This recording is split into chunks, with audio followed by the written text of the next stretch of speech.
The acrid smell of burning circuitry filled Kira's nostrils as she dragged herself through the twisted wreckage of her scout ship. Purple blood trailed behind her, seeping from the deep gash in her side where shrapnel had torn through her environmental suit. Her secondary arms hung useless at her sides, the neural connections severed by the impact. Each movement sent waves of agony through her body, but she forced herself forward away from the flames that were slowly consuming what remained of the Swift Judgment. She was going to die here on this backwater planet at the edge of Galactic Council space. The distress beacon had been destroyed in the crash, and her crew, she squeezed her 4 eyes shut, trying not to think about what she'd seen in the cockpit. Navigator Jorik's head at an impossible angle. Science Officer Malvet crushed beneath a collapsed bulkhead. They trusted her leadership and she'd led them to their deaths. The planet's twin suns beat down mercilessly on the barren landscape. According to her damaged scanner, the atmosphere was barely breathable for her species, with oxygen levels far too high. Each breath burned her respiratory sacs like acid. The gravity was wrong too, heavier than her homeworld, making every movement a monumental effort. Her exoskeleton, evolved for the lighter pull of Zealand Prime, creaked under the strain. Red rocks and orange sand stretched to the horizon in every direction. No vegetation, no water, no signs of civilization. Just endless desert and the wreckage of her pride. The mission data pad was still clutched in her primary right hand, her final report on humanity, recommending immediate containment. Such bitter irony that she would die on a human-claimed world. Her people, the Zelani, had a saying, "The void takes the weak, but it's the strong who suffer longest." As consciousness began to fade, Kira wondered which category she'd fall into. The pain was becoming distant now, her body's way of shutting down gracefully. A shadow fell across her face. Through blurring vision, she saw a bipedal figure standing over her. Only 2 arms, 2 eyes, no visible natural armor or weapons. The environmental suit couldn't hide the characteristic human build, tall, lean, adapted for endurance rather than strength. Of all the species to find her dying body, it had to be one of the youngest, most primitive races in the galaxy. At least it would be quick. Everyone knew humans were violent, unpredictable creatures who The human knelt beside her, and she saw concern in those strange, single-pupil eyes. It spoke in its guttural language, then switched to broken galactic standard. "You hurt. I help." Kira tried to laugh, but it came out as a wet cough, purple blood speckling the sand. A human helping a Zelani? She'd die from the irony before her wounds claimed her. Marcus Rivera had been surveying the canyon for mineral deposits when he saw the smoke rising in the distance. The black plume cut through the clear desert sky like an accusation. His company, Kellerman Mining Corp., had strict protocols about alien encounters: observe, report, don't engage. The briefing had been explicit. Any unauthorized contact results in immediate termination and possible criminal charges. But when he found the crashed ship and the injured alien, 20 years of following rules went out the window.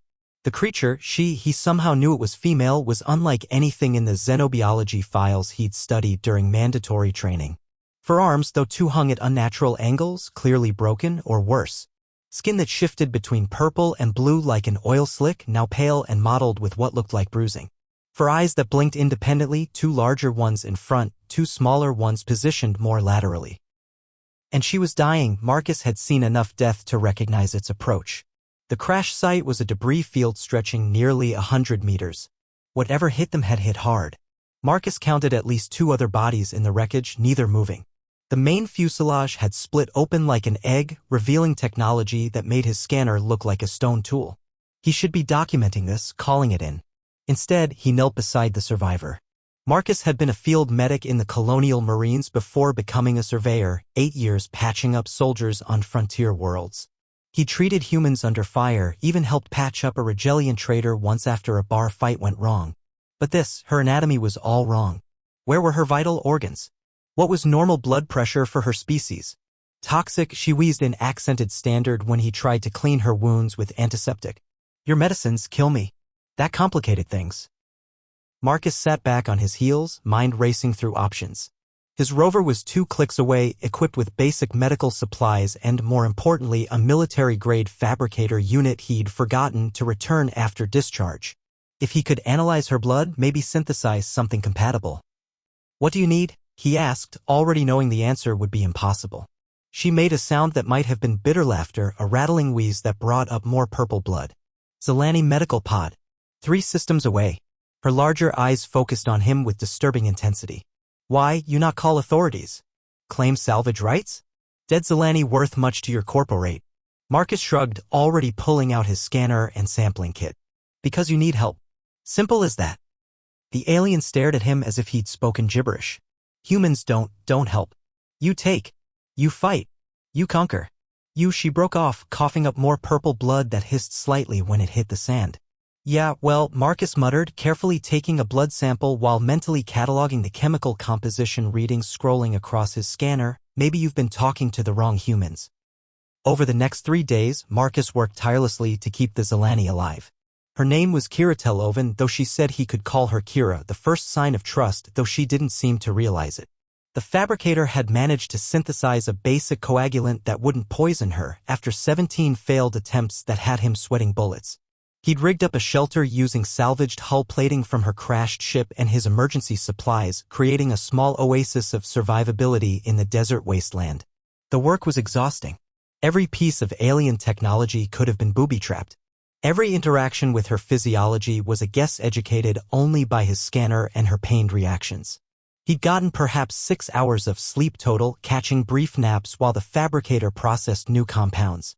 This is inefficient, Kira said, watching him struggle to lift a piece of hull plating that probably weighed twice what he did. With her 2 functional arms, she could have moved it easily, but her injuries kept her immobile. Your species lacks basic physical capabilities. No redundant organs, no natural armor, limited spectrum vision. Can't even see ultraviolet. How did you survive to achieve spaceflight? Stubbornness, mostly, Marcus grunted, finally getting the plating into position through a combination of leverage and sheer determination. Sweat dripped into his eyes. And tools. Lots of tools. And yet here I am, saving your purple behind, he added, using the manual torch to weld the plate in place since the alien tech was beyond him. Why? The question had become a daily ritual between them. She asked it constantly, as if repetition might reveal some hidden logic.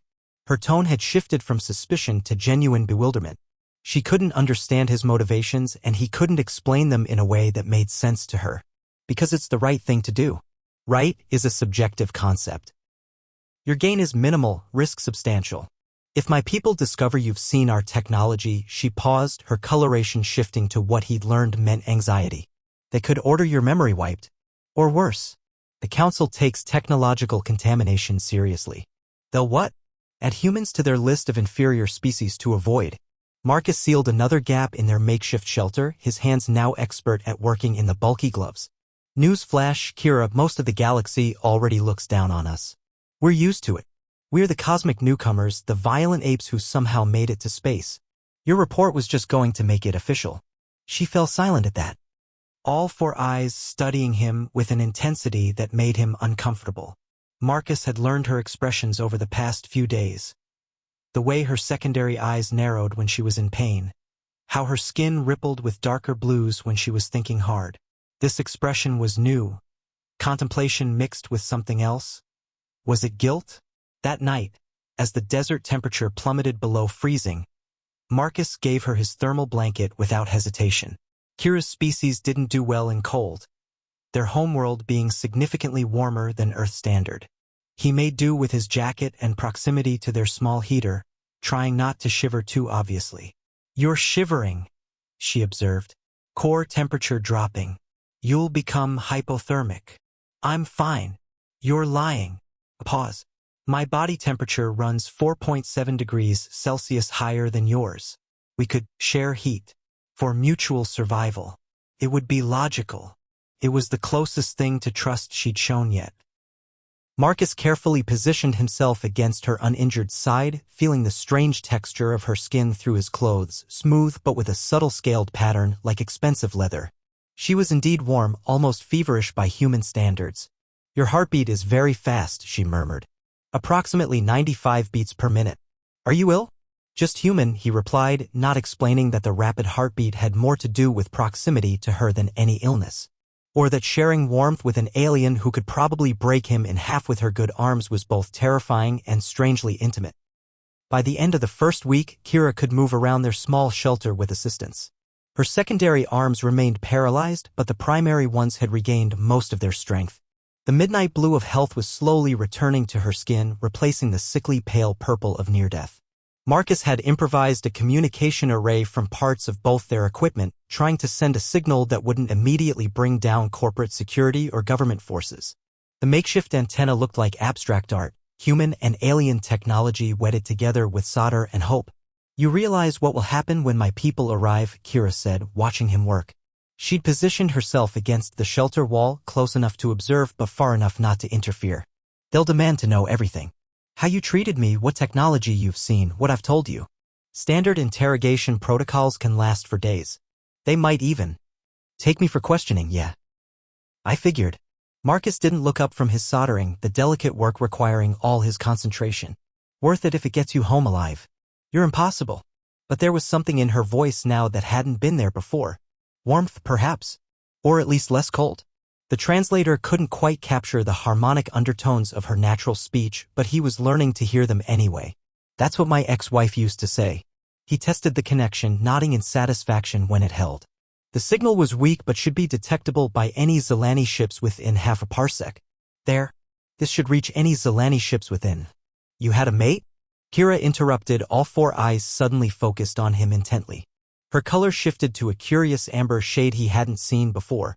Had being the operative word. "Rachel. We were married 6 years." He set down his tools, suddenly needing something to do with his hands. "She got tired of me taking risks to help people. Said I had a savior complex. The final straw was when I spent our vacation fund to help evacuate a family from a conflict zone on Kepler 442b. She was correct." Kira shifted, wincing slightly. The movement pulled at her healing wounds. "Yet you continue the behavior. This suggests psychological dysfunction." "Can't help it. It's who I am." He turned to check her bandages, a routine that had become automatic. The fabricated bioseal was holding well, the synthetic skin almost matching her natural coloration. "Besides, someone has to prove we humans aren't all bad." Kira caught his hand with one of hers, the first time she'd initiated contact. Her grip was surprisingly gentle for someone who could bend steel. "Marcus Rivera," she said formally, using all three of his names as was proper in her culture for important statements. "I must tell you something. My ship. It wasn't on a simple scouting mission." His hands stilled.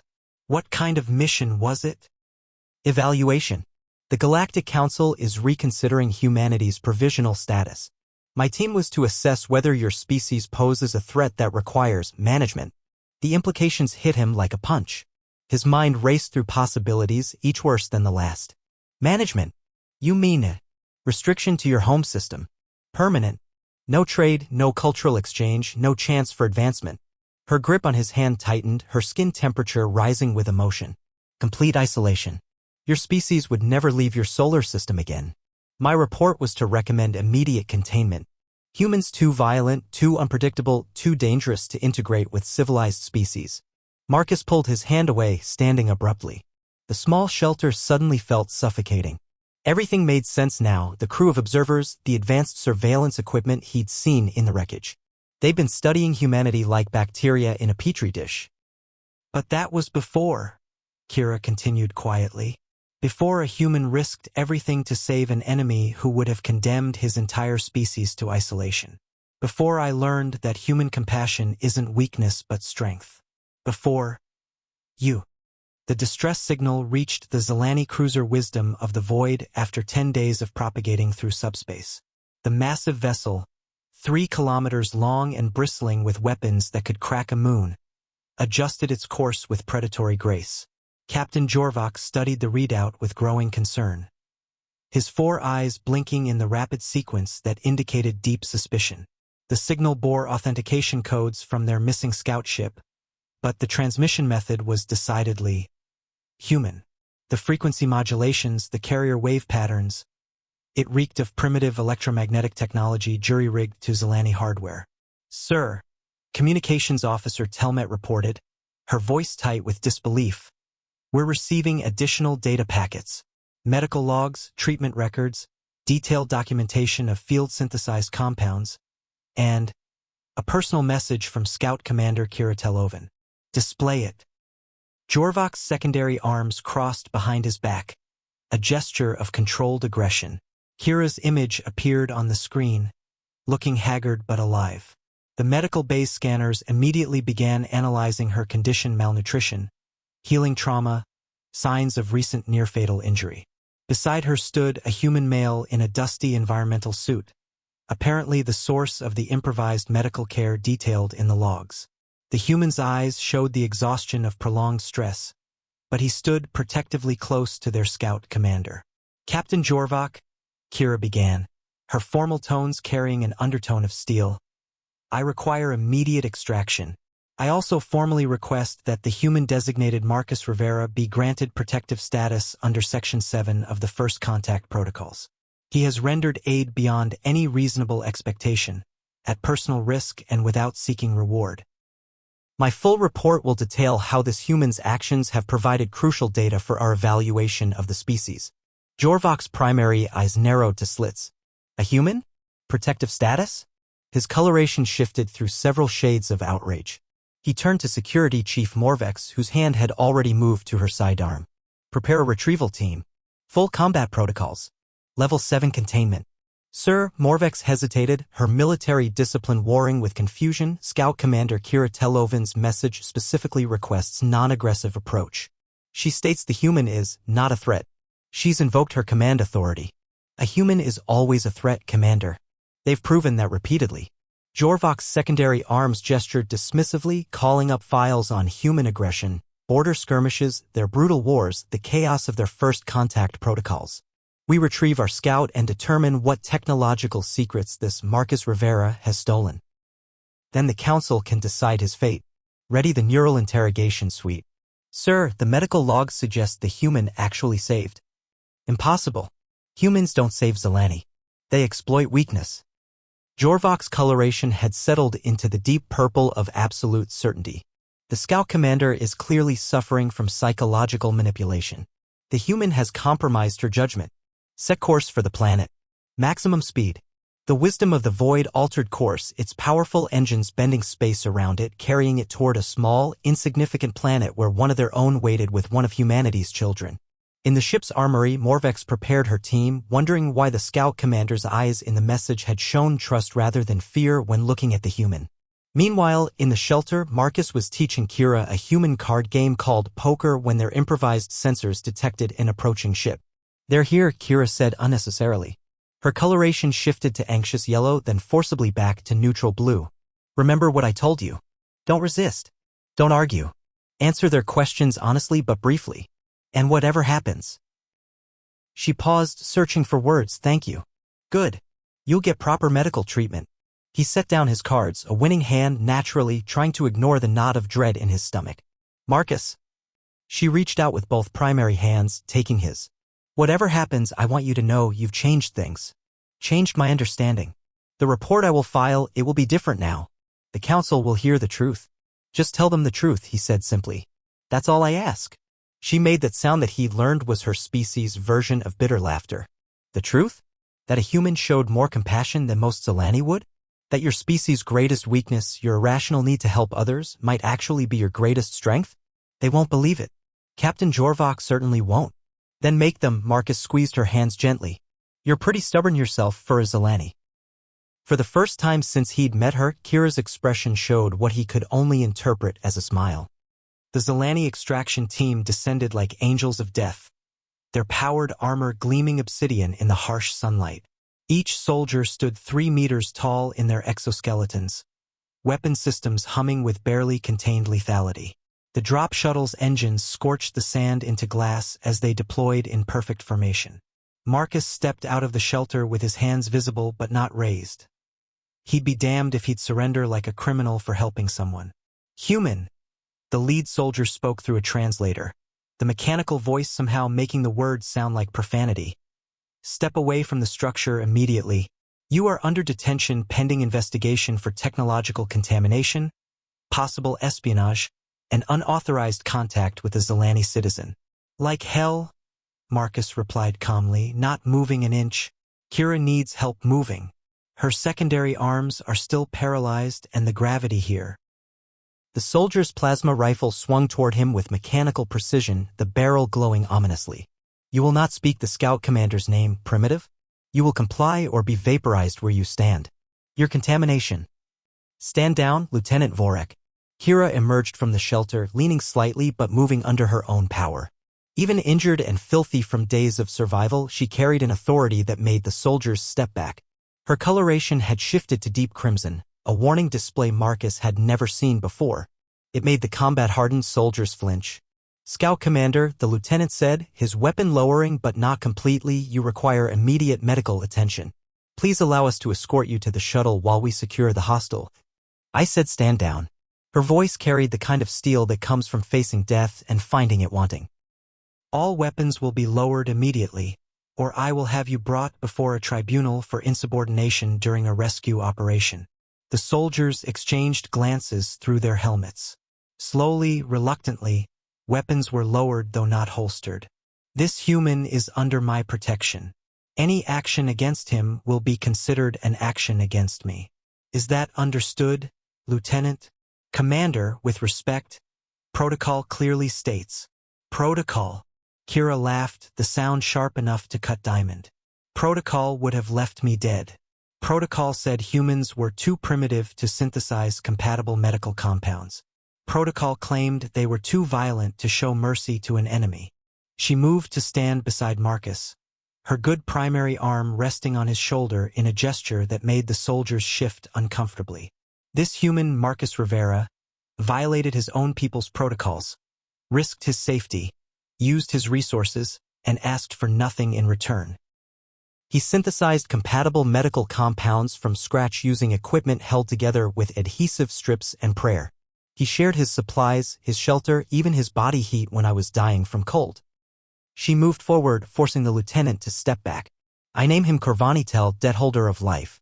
By ancient law, this places him under the protection of my entire clan. Would you violate that law, Lieutenant Vorek? The soldiers exchanged glances. Even through their helmets, Marcus could sense their shock. The ancient life debt laws were rarely invoked in modern times, but they were sacrosanct. To harm a Corvanitel was to declare war on an entire bloodline. The Telovan clan was old, powerful, with members in the highest echelons of government and military. Captain Jorvok's voice crackled through the lieutenant's communicator, tight with barely controlled fury. Bring them both. We'll sort this out aboard ship. And Commander Kira Telovan? You will answer for this irregularity. As they were escorted to the shuttle, Marcus whispered, Corvanitel. It means your family now, Kira replied quietly, her color shifting to a warm gold. My clan's honor is bound to yours. It's not a thing given lightly. In 3,000 years, it's been invoked perhaps a dozen times. I just helped because you needed it. I know, she said, and there was wonder in her voice. That's what makes it remarkable. You helped an enemy without hope of gain. Do you understand how impossible that is to my people? As the shuttle lifted off, Marcus caught a last glimpse of their makeshift shelter, that small monument to trust between species. Behind them, Lieutenant Vorek was already calling for a cleanup team to destroy any trace of human-Zelani cooperation. But it was too late. The universe had already changed. Captain Jorvok reviewed the medical data for the 5th time, his 4 eyes blinking in sequence, a sign of deep agitation. The improvised treatments shouldn't have worked. The field-synthesized compounds were crude by Zelani standards, held together by molecular bonds that barely made sense. Yet they had saved Kira's life. Across from his desk, Marcus Rivera sat calmly, having already endured 6 hours of questioning by the ship's intelligence officers. His eyes were bloodshot, his hands steady despite the fatigue. Kira was in the medical bay undergoing cellular reconstruction to restore function to her secondary arms. This is impossible, Jorvok finally said, gesturing at the holographic displays floating between them. You had no training in Zelani physiology, no proper equipment, no guidance. Your fabricator was military surplus from your last war. You should have killed her with your first attempt at treatment. I'm a quick learner, Marcus replied. And highly motivated. Motivated by what? What did you hope to gain? Our technology? Alliance leverage? Breeding rights? Marcus met the captain's 4-eyed stare steadily. Nothing. I hope to gain nothing except maybe saving someone's life. Lies. Jorvok's coloration shifted to deep purple anger if Marcus was reading it right. Your species always wants something. Territory, technology, resources. Respect, Marcus interrupted. We'd like some basic respect. But that's not why I helped Kira. Then why? Marcus leaned forward. Captain, has it occurred to you that maybe, just maybe, humans are capable of compassion without ulterior motives? That we can see suffering and want to stop it simply because it's suffering. No species is that irrational. Then you don't understand humans at all. Marcus sat back. Which is funny considering you were about to condemn us all based on that misunderstanding. Before Jorvok could respond, the medical bay door hissed open. Kira entered, all four arms now moving with their original grace, though her coloration was still pale from the procedures. She wore the formal robes of a scout commander, the fabric shifting to match her skin's emotional displays. "Captain," she said formally, "I'm submitting my report on humanity now." "Scout commander, you're still recovering. Surely the medical officers haven't cleared." "Now, Captain?" She moved to the desk, producing a data crystal that pulsed with encrypted information. "My recommendation is that humanity be granted full membership in the Galactic Council, effective immediately." Jorvok's coloration went through a spectrum of shock, orange to white to deep indigo. Full membership? They're barely past nuclear technology. They still fight among themselves. Their space fleet is held together with magnetic tape and hope. They're compassionate beyond reason, Kira finished. Willing to risk themselves for strangers. Capable of innovation under pressure that rivals our best engineers. And possessing a quality the Council has forgotten, they help because it's right, not because it's profitable. She placed the crystal on the desk. "Everything is in my report. Including a prediction: if we isolate humanity, we lose. Not because they'll defeat us in war, but because we'll have rejected the very quality that could save us from our own stagnation.